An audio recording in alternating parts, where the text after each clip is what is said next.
This words. Let's see if the sound is working. If the sound is working, then we're good. Hello, hello, hello, everybody. Welcome to the stream, which is ideally actually working this time because my stream has a tendency to not do that recently. That's facing the wrong way. There we go. We have a little bit of an interview that has emerged in the last couple of days. Well, I say last couple of days, last couple of hours, sorry. I'm having a little bit of a moment.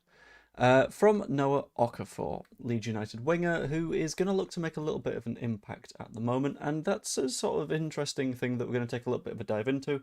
Not had a chance to fully read through this just yet, so I thought I'd give you sort of my raw and unmessed with reaction to the Noah Okafor interview kind of thing, because I'm really interested in what sort of things that he's sort of been saying.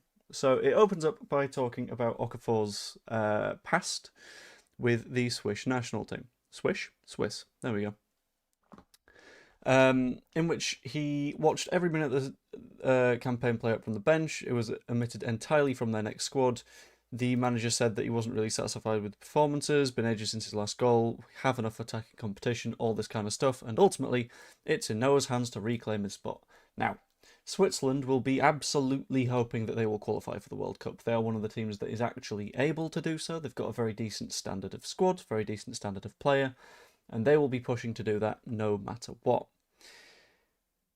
However, Okafor would need to be actually in the squad to be a part of that World Cup side. So there's a little bit of conversation early on in this that is sort of, ignore that is sort of based around whether or not he is actually feasibly able to make it into the side. He does sort of discuss it. So in the sort of conversation after he was dropped, he addressed it and he said, "It hurts to hear and supposedly I didn't have a good attitude. They're denying me my character, suggesting I didn't give my all to play." Clearly he's someone that cares about sort of the perception of himself, and he's made that very, very clear in everything that has come across about Noah Okafor in the past couple of months. Who I know knows a couple of people close to the situation, has also said Noah Okafor is desperate to be at Leeds and play at Leeds and perform to a decent standard. So that kind of fits all of this. Excluded from camps, all this kind of stuff. But then he also said it's a bit of a problem with the coach, he told The Athletic. "Don't want to speak too much about that. For me, it doesn't matter. I know my qualities, I know where I want to go and what I'm here for, so I'm ready." Which is kind of what you need. So from his perspective, at the moment, there is no guarantee that he makes any form of national team, because he has a bit of an issue with the coach of the national team, which is going to make it borderline impossible to force your way in through the door, which I completely get. That's fine, that's good, whatever. But he's also sort of focusing on the club side of things as a result. It's a case of, I will do everything I can for the club, and if that turns into coming back into the international fold, fantastic. If it doesn't, there's nothing that I can do about it, and I quite like it. He then proceeded to say that if he gets plenty of goals and assists for Leeds, the decision's not in the manager's hands anymore, and that's quite clever, because he says, "Of course, that's why I don't put too much effort or energy on that. I know my qualities, know what I can do. I know that they need me when I'm fit," which is a bold statement to be making to your national team, but I quite like it. It's that sort of confidence vibe. "When it's a fit Noah, I can make a difference in every game, so that is what I'm working. So that is what I'm working now for, and I'm excited." Okay, that's a very weird phrasing. But essentially, if he's fit and healthy, he can do really, really well. And that is something that we have seen fairly consistently across when he's played football. He hasn't much in the last couple of years, fair enough. But when he is properly himself and he's going at it, Okafor, I think, is going to be borderline unstoppable. And I really like this a little bit as well. After the interview, Okafor is asked by a Leeds United official if he's comfortable with his comments on the manager appearing in the feature. He has no problem with the Swiss coach reading it, and only his football can do the talking now. That's the kind of dickheadery that you can really appreciate. That kind of no, you know what? You can read that. I will do my thing, and we'll see who comes out on top afterwards. That's a really, really nice kind of thing. Shared dressing rooms with various other players, and then discusses sort of how he was perceived by Farke. So, discusses that Farke said he sees me clearly as a left winger, which obviously he does. So he is going to be playing either in the place of Willy Gnonto, or Gnonto is going to shift over to the right and he's going to stick out on the left, but primarily Okafor is looking like a left winger. That's my position. There, I'm the best version of myself. When I play sometimes there, sometimes striker or the other side, I don't get the focus on my position, as in he doesn't have that knowledge of his position at that point because it's not really something that he does too much. That's something that makes me really comfortable. So playing out on the left, really, really nice for him. If he's able to do so and force his way past Willie Nonto, that's going to go spectacularly well, but we'll find out whether that is or isn't the case. A little bit more about referencing his ability to play as a striker, but for me, that feels like a if desperately needed kind of thing, rather than a we will definitely play Okafor as a striker.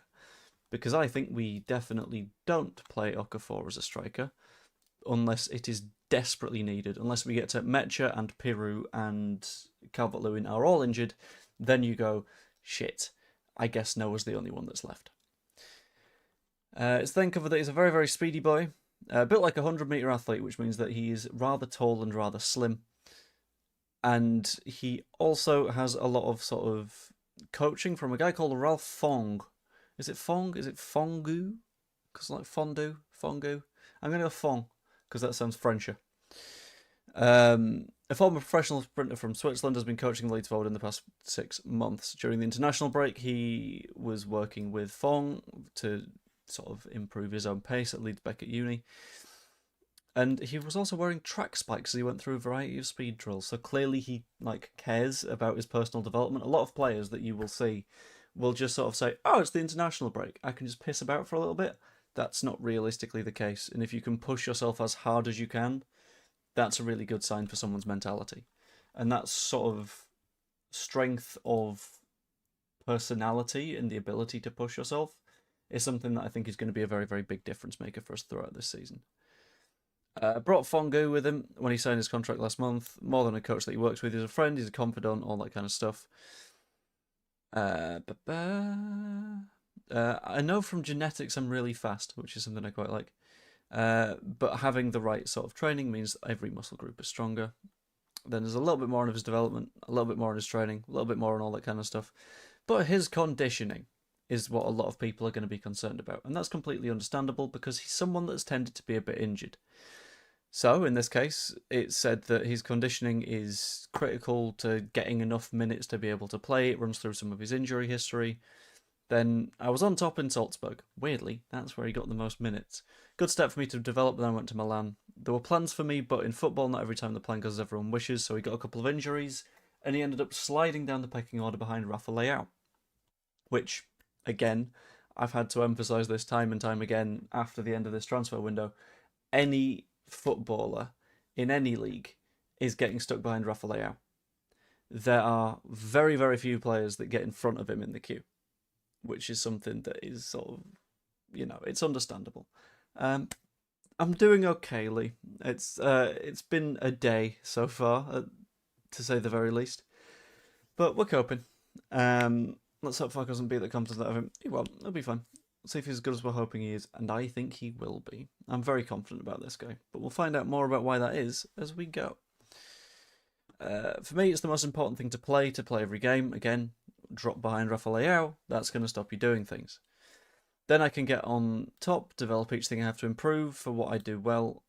I'm paraphrasing at points for obvious reasons, but, every player wants to play. I need to get my confidence, and in this team I can find that. Also, for example, with this coach, he gives me the feeling to get my confidence back again. This is why when everyone is saying that Daniel Farke isn't a good man manager, it's a bit of a are you sure kind of case.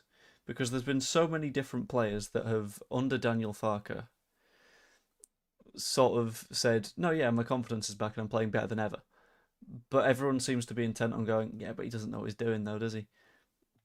I'm not convinced in that argument, to be honest with you. It feels like the players will know best about how the players are feeling, and in this case, if Okafor thinks that Farke can get him playing confidently, spectacular. Love to see it. Injuries aren't necessarily to blame, but amidst the stop-start nature hasn't helped his body stress and strains. It's hard when you play 2 or 3 or 4 games as a sub for 10, 20, 30 minutes. That means you don't get in the right shapes because you're not playing 90 minutes a week, which means that your body isn't quite in that routine, which means that it becomes a little bit more of a struggle, obviously. That's why he made the decision to come to Leeds. He knows what his quality is. He knows he has to improve and work every day, which is sort of linking up quite nicely with what Daniel Farke said in his presser. Daniel Farke's statement that the most important thing at the moment is going to be hard work is absolutely key, in my opinion, and will make a very, very, very big difference to what's going on. Most important thing is to come every day with a smile and give my best on the pitch. I like the good vibes. On days off, I exercise my personal coach. He wants to get 100%. When I'm fit, I get my confidence back and I get my game back. That's something that I can 100% imagine that he will manage to do. I'm very much looking forward to. Still living in a hotel, which is a bit of a weird one, but he's shortlisted a few houses and shit, which is quite lovely. Gonna see if there's anything more of huge value around his time at Leeds, but not tons. In essence, the bulk of this interview seems to be in relation to this bit, or at least the bulk of the main bit of substance. There is a hell of a lot of stuff around sort of fitness and making sure that he's healthy and able to play a decent amount and like will be at his best, which is obviously what you're going to say, because if you are a footballer, you are going to say, yeah, I want to be 100% fit, I want to be working at my best, I want to give everything for the team. Those are the standard bits. The bit that you don't expect is, hello, Switzerland manager, I am going to do so well that you won't have any choice but to pick me for the national team. And I really, really like that. So if I have a look at the Switzerland squad very quickly, just to see who he's up against in the most recent selection.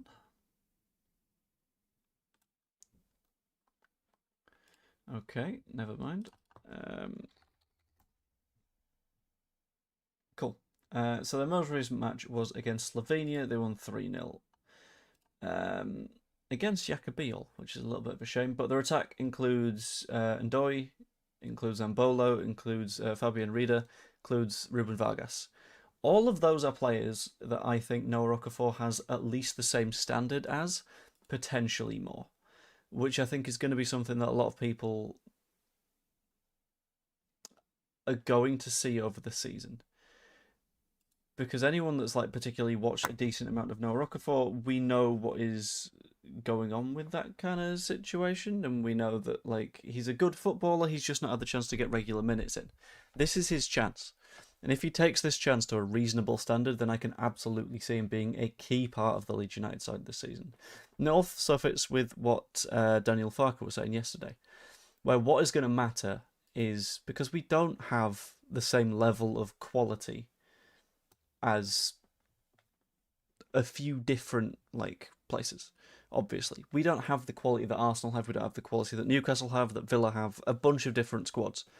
But what we do have is a work ethic. And a work ethic isn't going to sort of default put you into the place that you need to be. It's not just going to be a bang, magic cure, everything is fine. But what it can be, what I think it will be, is something that makes sure we're at the very least in the right direction for the next, I don't even know, year, 2 years, 3 years. Because let's be honest, survival isn't a 1-year job. You survive for 1 season, well done, fantastic, you've broken the curse. Then you've got year 2, which is equally difficult because you still have a 50% chance of going down. Because the statistic was, of all the teams that came up in their first year, the 50% go down again. That statistic has skewed in recent years, obviously, but is still roughly the same. However, if you survive into the second season, you've still got a 50% chance of going down.